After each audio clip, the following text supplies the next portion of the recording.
नमस्कार दोस्तों, मैं योगेंद्र कुमार एक बार फिर से आप सभी लोगों का स्वागत करता हूं आपके अपने YouTube चैनल योगी कूल पर। और आज हम ऐसे सिस्टम के बारे में बात करेंगे जिसको लोग डायरेक्ट सेलिंग बिजनेस के नेटवर्क मार्केटिंग के नाम से जानते हैं।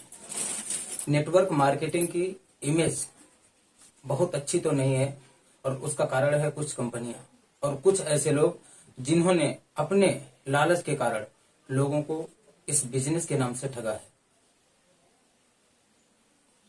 आज के समय में एक ऐसी ही कंपनी मार्केट में है जिसकी साख आज के जमाने में नहीं, जब से ये कंपनी चालू हुई है बहुत अच्छी रही है। इस सिस्टम को हम आरसीएम के नाम से जानते हैं, जिसका पूरा नाम है राइट कॉन्सेप्ट ऑफ मार्केटिंग, यानी खरीदारी करने का सही तरीका। आरसीएम बिजनेस एक नए जमाने का होने वाला परिवर्तन है और परिवर्तन के बारे में मैं थोड़ी सी बात करना चाहूंगा कि जमाने में जब भी कभी परिवर्तन आया है तो लोगों को परिवर्तन कभी भी समझ में नहीं आया है।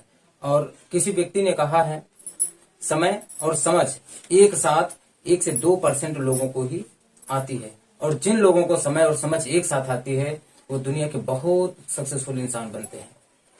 जैसे कि हम अगर अपने बच्चों को आज पढ़ाना चाहते हैं, आज उनके पास समय तो है पढ़ने का, एजुकेशन लेने का, लेकिन आज उनको समझ नहीं है और वो स्कूल जाने से मना करते हैं, कतराते हैं और बहाने बनाते हैं।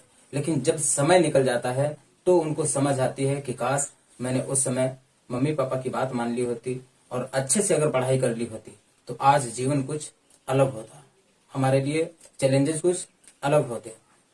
तो बात करूंगा परिवर्तन के बारे में कि जमाने में परिवर्तन जब भी आया है बहुत दबे पांव आया है, लोगों को इसकी भनक तक नहीं लगती है। लोग जब तक परिवर्तन को एक्सेप्ट करते हैं, लोग जब तक परिवर्तन को अपनाते हैं तब तक बहुत देर हो चुकी होती है। किसी भी परिवर्तन के होने के 3 चरण होते हैं कि अगर कोई भी व्यक्ति परिवर्तन को समय से पहले अपनाता है तो व्यक्ति समाज में बहुत बड़ा काम करके जाता है, और दूसरा है जो व्यक्ति इस परिवर्तन को समय पर अपनाता है, और तीसरा है जो व्यक्ति परिवर्तन को समय निकल जाने के बाद अपनाता है। और इन तीनों समय में बहुत बड़ा अंतर होता है। लोग आज आरसीएम बिजनेस को एक्सेप्ट नहीं करने में अपना अनुभव शेयर कर रहा हूँ कि मैं जब भी फील्ड पे जाता हूँ, लोगों से आरसीएम बिजनेस के बारे में बताता हूँ तो लोग कहते हैं कि भाई आपको जब पैसा आ जाए तो आप मेरे पास चले आना, मैं आरसीएम बिजनेस ज्वाइन कर लूंगा। लेकिन मेरा सवाल है उन लोगों से कि आरसीएम बिजनेस भी एक परिवर्तन है, इसके बारे में जरा गहराई से सोचिए। कि कहते हैं कि सन 1940 जिसको खेती का युग कहा जाता है, उस समय लोगों के पास बहुत खेती थी, लेकिन उस समय लोगों को खेती का महत्व नहीं पता था। लोगों ने सैकड़ों एकड़ जमीन दान में दे दी, लेकिन जिन लोगों ने उस समय खेती के महत्व को समझा और अपनी जमीन को बनाए रखा, आज वो इस दुनिया के जमींदार कहे जाते हैं। लेकिन जिन लोगों ने खेती के महत्व को नहीं समझा, आज उनका जीवन देख लीजिए, और जिन लोगों ने अपनी खेती को बनाए रखा उनका जीवन देख लीजिए। उसके बाद सन 1950 में प्लास्टिक का युग आया, और प्लास्टिक जिस समय भारत में आई तो इसका घोर विरोध हुआ, सैकड़ों धरना प्रदर्शन हुए, इसका बहुत विरोध हुआ। लेकिन कुछ % लोगों ने प्लास्टिक के बिजनेस को समझा और इसका काम शुरू किया, इसकी फैक्ट्रियां लगाई।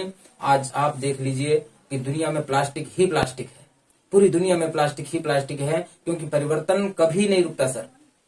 अगर आप रोकना चाहें भी तो परिवर्तन रुकने वाला नहीं है। 1950 में जिन लोगों ने प्लास्टिक का कारोबार शुरू किया था, आज इस दुनिया के वो अरबपति करोड़पति हैं। लेकिन जिन लोगों ने धरना किए थे, जिन लोगों ने आंदोलन किए थे, वो आज भी वहीं के वहीं हैं। सन 1960 में नौकरी का युग आया, जिसे नौकरी का युग कहा जाता है।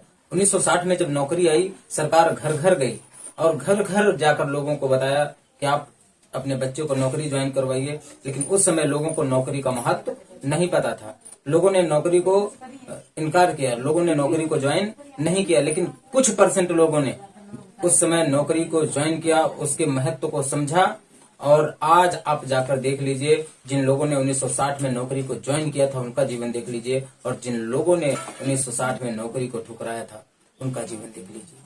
उसके बाद सन 1970 यूरिया का युग कहा जाता है। 1970 में जब यूरिया आई तो इसके लिए भी किसानों ने बहुत उत्पात मचाया, बहुत धरने किए। ब्लॉक वाले उस समय रात को यूरिया की बोरी लेकर निकलते थे और किसानों के खेतों में यूरिया बोकर चले जाते थे। और वो इस आशरे से, इस उम्मीद से यूरिया खेतों में डालकर जाते थे कि जब इसका रिजल्ट किसानों को दिखेगा तो वो हमारी यूरिया खरीदना शुरू करेंगे। लेकिन किसानों ने ब्लॉक पे जाकर उत्पाद मचाया। आज उसी यूरिया के लिए लाइन लगती है। उसके बाद सन 1980 आया, जिसे कंप्यूटर का युग कहा जाता है। और जिस समय कंप्यूटर दुनिया में आया था, उस समय भी कंप्यूटर के लिए बहुत बवाल मचा कि ये मशीन काम नहीं कर पाएगी। काम कौन करेगा? काम इंसान करेगा। लेकिन कुछ लोगों ने इसके महत्व को समझते हुए सन 1980 में कंप्यूटर का बिजनेस शुरू किया, इसकी दुकानें खोली। आज वो इस जमाने में करोड़पति है कि नहीं है। उसके बाद सन 2000, जिसे मोबाइल का युग कहा जाता है। और जिस समय मोबाइल जमाने में आया था, उस समय आम आदमी इसके बारे में कुछ भी नहीं जानता था और इसको मानना भी नहीं चाहता था, क्योंकि लोग उस समय कहते थे, आम आदमी उस समय कहता था कि ये सिर्फ बड़े लोगों के लिए बना है, हम लोगों के लिए इसका कोई भी महत्व नहीं है। लेकिन सर आप देखिए कि परिवर्तन कोई भी रोक पाया। आज हर घर में 2-2, 4-4 फोन है, मोबाइल फोन है। तो कहना यही है कि आरसीएम बिजनेस भी एक बहुत बड़ा परिवर्तन है और 2025 इस बिजनेस का एक बहुत बड़ा अचीवमेंट आएगा।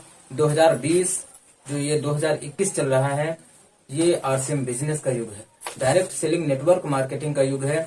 आज अगर आप इस बिजनेस को एक्सेप्ट करते हैं, आज अगर आप इस बिजनेस को ज्वाइन करते हैं, तो 2025 में आप एक बहुत बड़े अचीवर के रूप में उभरेंगे। बहुत बड़ी इनकम के साथ आप दुनिया में आएंगे। सैकड़ों, हजारों, लाखों लोगों की लाइन आपके पीछे होगी। लेकिन अगर आप आज इस बिजनेस को ठुकराते हैं, तो 2025 के बाद अगर आप इस बिजनेस को ज्वाइन करते हैं, तो सिर्फ उन लोगों के कमाई का जरिया बनेंगे जिन लोगों ने आज इस बिजनेस को शुरू कर दिया है।